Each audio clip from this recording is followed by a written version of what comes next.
Hello guys, today we will learn about the circle class 9th chapter in only one video or gunshot. So we started our circle chapter. So what is circle? A circle is a collection of all points which are at fixed distance from a fixed point. Means it is a collection of all point which are at fixed point from fixed distance.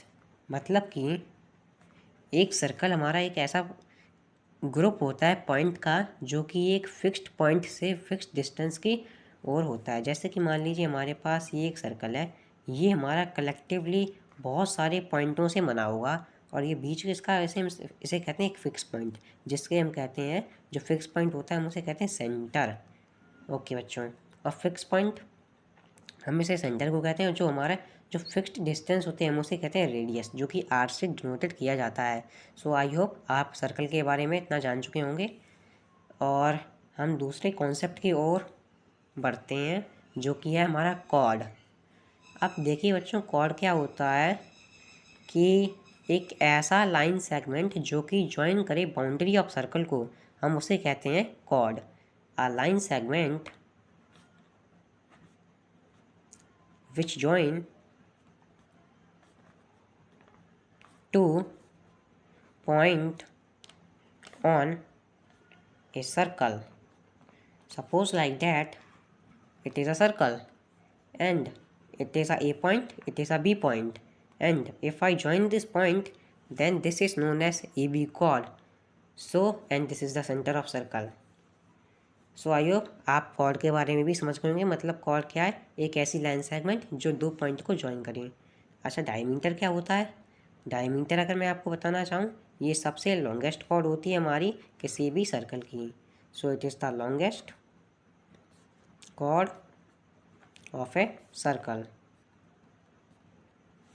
फिर हम आगे बढ़ते हैं कि arc क्या होती है। जो आर्क होती है हमारी दो तरह की होती है, एक तो major arc and minor arc. अगर मैं मेजर आर्क की बात बताऊं, जो हमारी बड़ी आर्क होती है सर्कल में उसे मेजर आर्क कहते हैं। जैसे कि हमारे पास ए बी आर्क है, ये यहाँ से लेके जैसे कि ए डी बी आर्क है हमारे पास, जो हमारी एक मेजर आर्क है, मेजर आर्क। और जो हमारी ए बी आर्क है वो हमारी एक माइनर आर्क है। अब देखिए बच्चों, जब हम आर्क को डिनोट करते हैं तो हम इसके ऊपर एक ऐसा सा सिंबल लगा देते हैं, ये इसके ऊपर एरो लगा देते हैं, ये आर्क का सिंबल होता है। सो आई होप आप सर्कल, कॉर्ड और डायमीटर आर्क के बारे में समझ गए होंगे। तो हम आगे बढ़ते हैं कुछ और। अब हम पढ़ेंगे सेक्टर के बारे में। अब देखिए सेक्टर होता क्या है। आपने कभी अपने लाइफ में पिज़्ज़ा खाया होगा, तो पिज़्ज़ा कैसा होता है, उसके कुछ सेक्शंस होते हैं इस प्रकार से, है ना। हाँ, जब हम उसे काट देते हैं तो ये हमारा रेडियस प्लस आर्क का मिक्सर आप मान लीजिए। ये देखिए ये रेडियस है और ये वाला इतना रीजन आर्क है। तो ये हमारा सेक्टर इतना ही था, जो कि रेडियस प्लस आर्क को मिला दें तो हमारा सेक्टर बन जाएगा। ठीक है, ठीक है। अब आप देखिए हम आगे बढ़ते हैं नेक्स्ट टॉपिक पर कि हमारा एंगल सबटेंडेड बाय अ कॉर्ड। एंगल सबटेंडेड बाय अ कॉर्ड। देखिए मान लीजिए आपके पास कोई सर्कल है और उसका कोई सेंटर ओ है और उसकी जो आर्क ए बी है उसने कोई एंगल बनाया सेंटर पे कुछ इस प्रकार से, एंगल ए ओ बी। तो ये एंगल किसने बनाया? ए बी कॉर्ड ने। तो इसे हम कह देंगे एंगल सबटेंडेड बाय अ कॉर्ड। बस इतना ही था। अब हम दूसरे कॉन्सेप्ट में मूव करते हैं अब हम पढ़ेंगे कुछ थ्योरम्स। इस चैप्टर में थ्योरम्स पढ़ना आपके लिए बहुत इंपॉर्टेंट होगा, बिना थ्योरम के आप क्वेश्चन नहीं बना पाएंगे। तो सबसे पहली जो थ्योरम है हमारी वो कहती है कि any two equal chord of a circle subtend equal angle at a centre. मतलब क्या है कि अगर हमारे पास दो इक्वल कॉर्ड हैं और वो सेंटर पे अगर इक्वल एंगल बना रही हैं तो वो क्या करेंगी, हमारी कॉर्ड भी इक्वल होंगी। ओके सो और इसका वाइस वर्सा भी ट्रू है। अगर कॉर्ड इक्वल है तो एंगल इक्वल होगा, और अगर एंगल इक्वल है तो कॉर्ड इक्वल होगा। तो चलिए हम इसे आपको अच्छे से डायग्राम की मदद से समझाते हैं। जैसे कि सपोज आपके पास अगेन एक सर्कल है और एक सेंटर है। आपके पास एक ए बी कॉर्ड है और एक सी डी कॉर्ड है, A B and C D. So A B ने हमारा एक एंगल बनाया इधर और सी डी ने भी हमारा एक एंगल इधर बनाया। जब जब एंगल ए ओ बी हमारा एंगल सी ओ डी के बराबर होगा तो हमारी देयरफॉर हमारी जो ए बी बराबर सी डी कॉर्ड हो जाएगी। और इसका वाइस वर्सा क्या कहता है, इसका उल्टा ही है सिर्फ।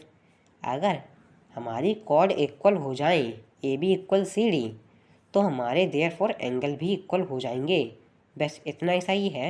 ये पहली थ्योरम हमारी ख़त्म होती है। अगर आप इस थ्योरम का प्रूफ चाहते हैं तो आप कमेंट सेक्शन में कह सकते हैं, मैं उसके लिए भी वीडियो बना दूंगा। तो हम दूसरी थ्योरम पढ़ते हैं, कन्वर्स थ्योरम। कन्वर्स थ्योरम मैंने आपको बता दी है। अब हम पढ़ेंगे कि perpendicular from a centre of circle to a chord bisect the chord. मतलब किसी सेंटर से अगर हमने परपेंडिकुलर डाला है किसी कॉर्ड के ऊपर तो वो कॉर्ड को दो हिस्सों में बांट देगा। जैसे कि मान लीजिए आपके पास फिर से एक सर्कल है और एक सेंटर है आपके पास, और एक ए बी हमें कॉर्ड दे रखी है, और मैंने इसके ऊपर अगर परपेंडिकुलर डाला तो ये ए बी कॉर्ड को दो हिस्सों में बांट देगा। मतलब ए ओ इक्वल ओ बी, और इसका कन्वर्स भी ट्रू होता है। ये इसका कन्वर्स क्या होगा, इसका कन्वर्स थ्योरम यह कहती है कि यदि हमारे पास एक अगर जो आपने सेंटर से परपेंडिकुलर डाला है, सॉरी, हमारे पास अगर जो कॉर्ड है अगर वो परपेंडिकुलर डाला गया तो वो इक्वल हाफ में बढ़ जाएगी। अगर हम इसे लिखना कैसे चाहें, in a circle a chord and centre bisect A B then it is a perpendicular. So I hope आप समझ गए होंगे इतना। चलो मैं लिख ही देता हूँ, इन अ सर्कल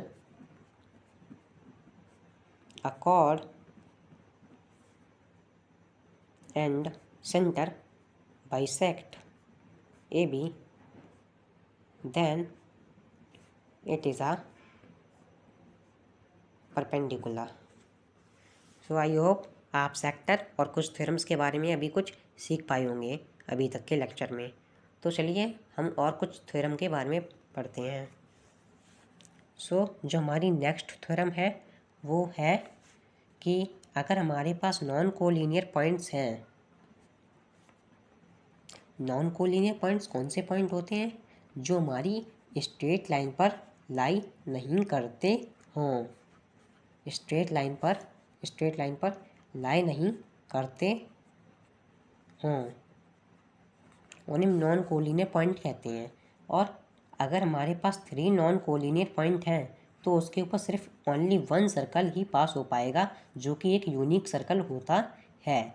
तो ये हमारी एक और थ्योरम कंप्लीट होती है यहाँ, और हम एक नए कॉन्सेप्ट की ओर मूव कर रहे हैं, जो कि कहता है कि जब भी हम डिस्टेंस लेते हैं ज्योमेट्री में वो हमेशा परपेंडिकुलर डिस्टेंस होती है। मान लीजिए आपके पास एक लाइन है और अगर मैं आपसे पूछूं इसकी शॉर्टेस्ट डिस्टेंस क्या है, तो आप कहेंगे ये इसकी परपेंडिकुलर डिस्टेंस है, वो शॉर्टेस्ट डिस्टेंस मानी जाएगी। जो कि आप यही नहीं कह सकते हैं कि शॉर्टेस्ट डिस्टेंस ये है ना ये है, ये गलत हो जाएगा। आपको हमेशा परपेंडिकुलर डिस्टेंस बतानी होगी। Understood? Okay, so we are moving to the next topic. हमारा अगली थ्योरम कहती है कि अगर हमारे पास इक्वल कॉर्ड्स हैं और equal chord of a circle are equal distance from centre, यानी कि अगर हमारे पास इक्वल कॉर्ड है तो वो इक्वल डिस्टेंस होंगे सेंटर से। Equal chord are equal distance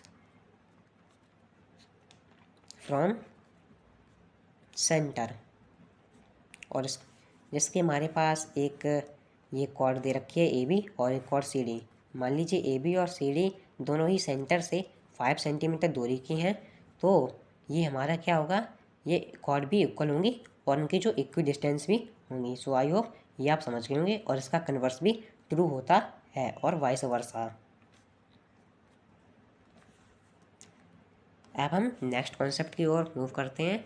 अगर हमारे पास ए बी कॉर्ड इक्वल है सी डी कॉर्ड के, तो ए बी आर्क बराबर होगी सी डी आर्क। मतलब जैसे कि सपोज कीजिए ये सर्कल है और ये ए बी आर्क है, ये सी डी आर्क है, A B and C D.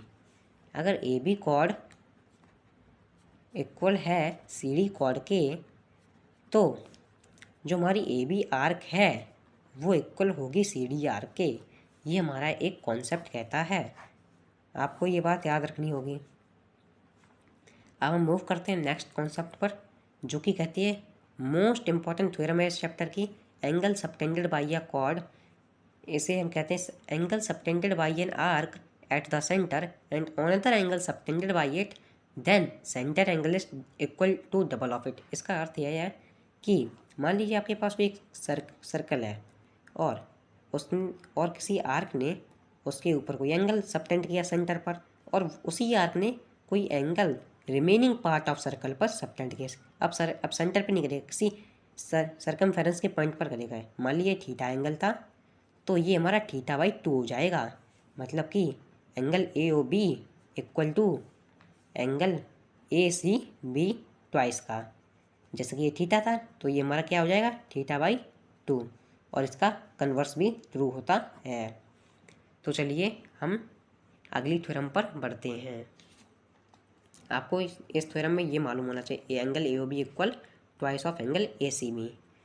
सो हम नेक्स्ट कॉन्सेप्ट की ओर मूव कर रहे हैं।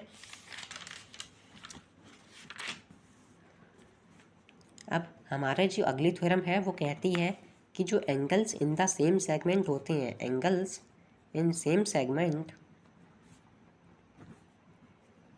Are equal.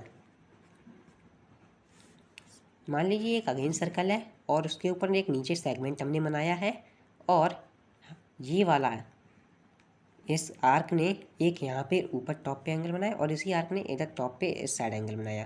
तो ये वाला एंगल और ये वाला एंगल इक्वल होंगे। जैसे कि सपोज ये 60 डिग्री है तो ये भी 60 डिग्री होगा।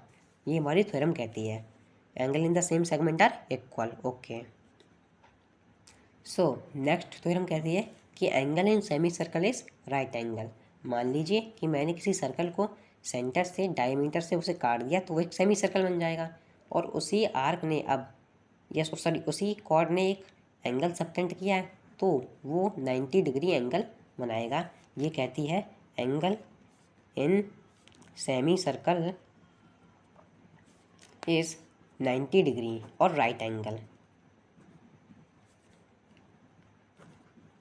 ओके, सो अब हम पढ़ेंगे साइक्लिक क्वाड्रिलेटरल के बारे में, जो कि हमारा मोस्ट इम्पॉर्टेंट कॉन्सेप्ट है।